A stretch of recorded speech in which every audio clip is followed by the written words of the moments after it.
Bit-bit ang mga placard na nakasulat ang mga katagang Make MSU Safe at Pray for Peace. Mga puting lobo at bulaklak.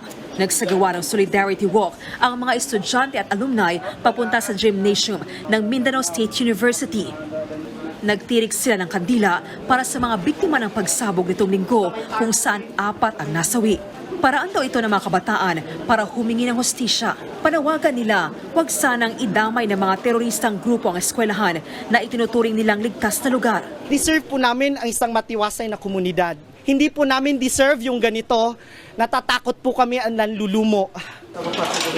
Kanina, dumating ang mga tauhan ng NBI Counter-Terrorism Division mula sa Manila para tumulong sa investigasyon. Prinoseso nila ang crime scene at naghanap pa ng mga ebidensya. Dumating din kanina ang mga tauhan ng SOCO. Sa checkpoint naman papasok ng MSU, ipinaskil ang Task Force Marawi ng AFP ang litrato ng umano'y suspect sa pambobomba. Hinihinalang miyembro siya ng Dawla Islamiyah Multigroup at isa umanong bomber. Hindi na muna namin papangalanan at ipakikita ang litrato ng itinuturong suspect. Ayon sa PNP, bine-verify pa ang pagkakakilanlan nito.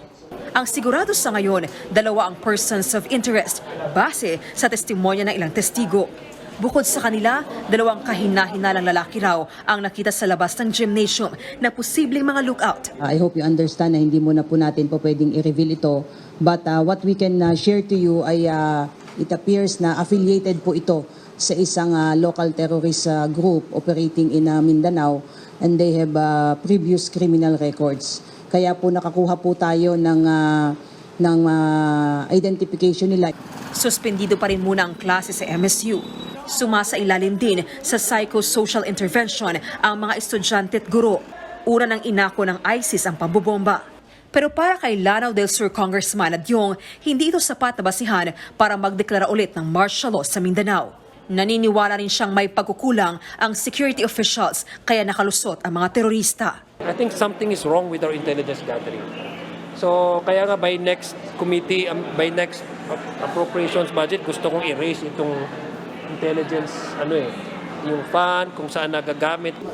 Ayon naman sa AFP, mas mainam na tapusin muna ang investigasyon bago husgahan kung sino ang nagkulang. Nagbabalita mula sa Frontline, Jenny Dongon, News 5. Mga kapatid, may Los Baños po. Huwag magpahuli sa mga balita at impormasyong dapat ninyong malaman. Para sa mas malawak na balitaan at diskusyon, mag-follow at mag-subscribe sa social media pages ng News 5.